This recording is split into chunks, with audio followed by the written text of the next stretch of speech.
تاریخ کا ایک وقت وزیر اعظم کو پھانسی دے دی گئی۔ یہ وقت تھا 3 اپریل کی شام کو 4 افسران کی ٹیم راولپنڈی جیل میں داخل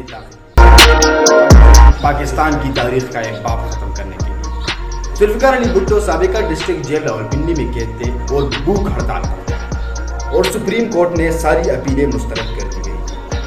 السلام علیکم دوستوں، میں ہوں عبدالرحمان اور آپ دیکھ رہے ہیں جسٹ ہسٹری۔ دوستوں، اس ویڈیو میں ہم پاکستان کے سابقہ وزیر اعظم ذوالفقار علی بھٹو کے بارے میں بات کریں گے، تو آئیے جانتے ہیں ان کے بارے میں۔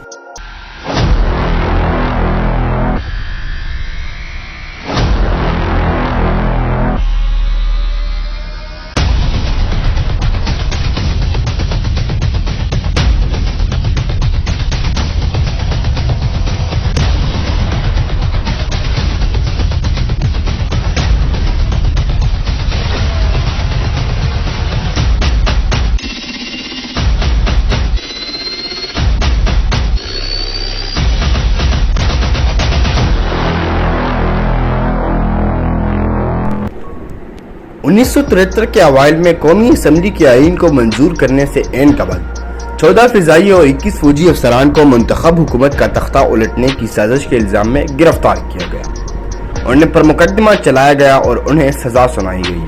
کورٹ مارشل کی صدارت میجر جنرل ضیاء الحق نے کی۔ 4 سال بعد عالمی چیف کی حیثیت سے اسی جنرل نے نہ صرف حکومت کا تختہ الٹ دیا بلکہ بعد میں منتخب وزیر اعظم کو بھی پھانسی پر لٹکایا۔ 4 دہائیوں بعد سزا کو اب بھی عدالتی قتل سمجھا جاتا ہے، یہاں تک کہ کچھ لوگ جو ذوالفقار علی بھٹو کو 4 اپریل 1999 کو پھانسی پر چڑھتے دیکھنا چاہتے تھے، اس بات کو تسلیم کرتے ہیں کہ ایک کے علاوہ تمام ملزم افسران کو عمر قید یا سزائیں دی گئی اور ترقی سے روک دیا گیا۔ جنگ، بغاوت اور دہشت گردی کے مصنف برائن کلوغلے نے اس واقعے کے بارے میں لکھا ہے۔ وہ ایک اور کتاب اے ہسٹری آف پاکستان آرمی کی مصنف بھی ہے۔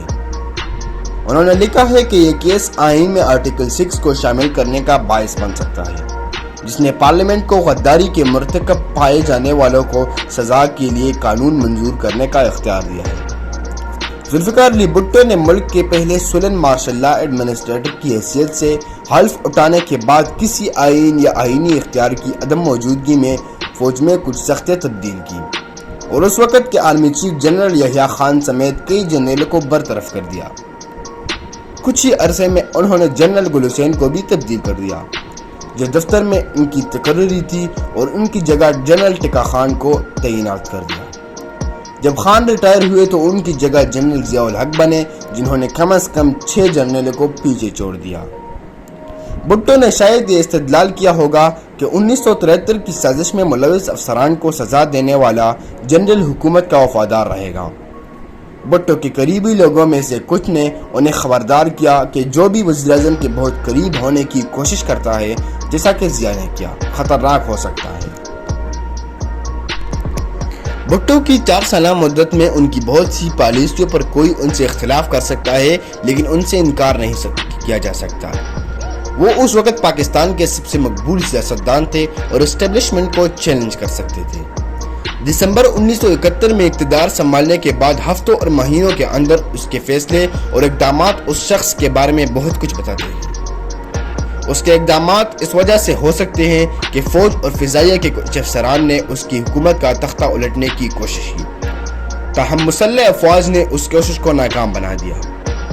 اس وقت کے ایئر چیف ایئر فورس سے تعلق رکھنے والوں کو سزا دینے میں سخت تھے۔ سازش نے بھٹو کو خبردار کیا اور آئین میں آرٹیکل 6 کو شامل کیا۔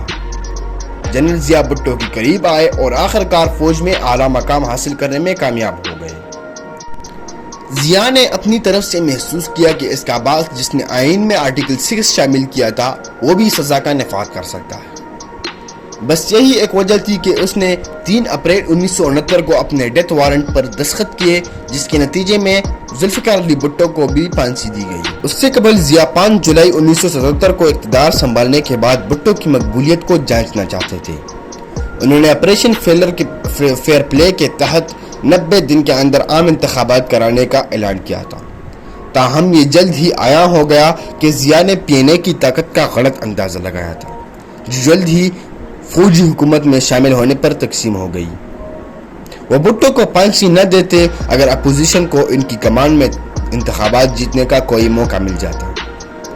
جب بھٹو کو رہا کیا گیا اور اپنی مہم کا آغاز کیا تو دیوار پر لکھی تحریر واضح تھی، ضیاء اور پی این اے دونوں کے لیے۔ انہیں دوبارہ گرفتار کر لیا گیا اور مہم کی قیادت ان کی اہلیہ بیگم نصرت بھٹو کی سپرد کر دی گئی۔ ضیاء کی حیرت سے اس نے بہت بڑا ہجوم کھینچ لیا۔ بہت بڑا ہجوم کھینچ لیا۔ بھٹو نے اشارہ دیا تھا کہ اگر وہ اقتدار میں واپس آئے تو وہ آئین کی خلاف ورزی کرنے والوں کو سزا دیں گے، آرٹیکل 6 کا حوالہ دے کر۔ بھٹو فوج میں بھی بہت مقبول تھے، خاص طور پر جونیئر افسران میں ان کی بلند قوم پرستی اور بھارت کے پہلے ایٹمی تجربے کے بعد پاکستان کے ایٹمی ہتھیاروں کے پروگرام کے آغاز کی وجہ سے۔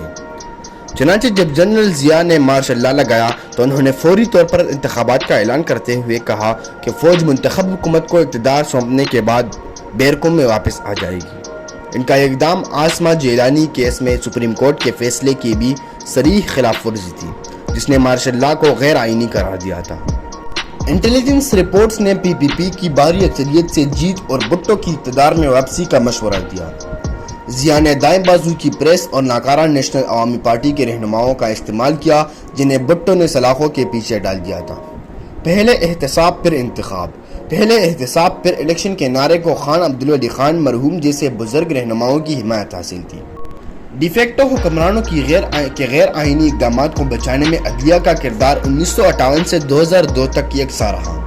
نومبر 2007 میں ہی صدر کے ہنگامی اعلان کی نہ تو پارلیمنٹ نے توثیق کی اور نہ ہی عدلیہ نے اسے برقرار رکھا۔ ڈاکٹر عبدالقدیر خان جوہری سائنسدان یاد کرتے ہیں، میں بھٹو کو بچانے کے لیے خفیہ طور پر ترکی گیا اور اس کے صدر سے ملا۔ مجھے یقین تھا کہ اسلامی دنیا کو ان جیسے کسی کی ضرورت ہے۔ اس نے میری موجودگی میں ضیاء کو فون کیا۔ اس نے مجھے بتایا کہ اگرچہ ضیاء نے انہیں یقین دلایا تھا، لیکن انہیں یقین تھا کہ ضیاء انہیں نہیں چھوڑیں گے۔ ضیاء کو معلوم تھا کہ اگر اس نے بھٹو کو پھانسی دی تو اسے کوئی چیلنج نہیں کر سکتا۔ انہوں نے پیپلز پارٹی کو کچل دیا اور پریس پر سینسرشپ لگا دی۔ انہیں یہ بھی یقین تھا کہ وقت گزرنے کے ساتھ ساتھ پی پی پی کی جڑیں ہفتے کو پروان چڑھیں گی۔ جب بھٹو کی بیٹی بے نظیر 10 اپریل 1986 کو 4 سال کی جلاوطنی کے بعد وطن واپس آئی اور 1.5 ملین سے زائد لوگوں نے جیے بھٹو کے نعروں کے ساتھ ان کا استقبال کیا تو یہ ان کے لیے حیران کن تھا۔ ضیاء نے اپنی گردن بچانے کے لیے بھٹو کو پھانسی پر لٹکا دیا۔ 17 اگست 1988 کو قتل ہونے سے پہلے انہیں 11 سال تک ملک پر حکومت کرنی پڑی۔ بھٹو کو ثابت کیا گیا جب برسوں بعد جماعت اسلامی کے مرحوم پروفیسر غفور احمد نے کہا یہ ایک عدالتی قتل تھا، ہمیں اس کی پھانسی کی حمایت نہیں کرنی چاہیے تھی۔ آج پاکستان میں ایک وسیع اتفاق ہے کہ ان کی موت ایک عدالتی قتل تھی اور جنرل ضیاء الحق غاصب تھے۔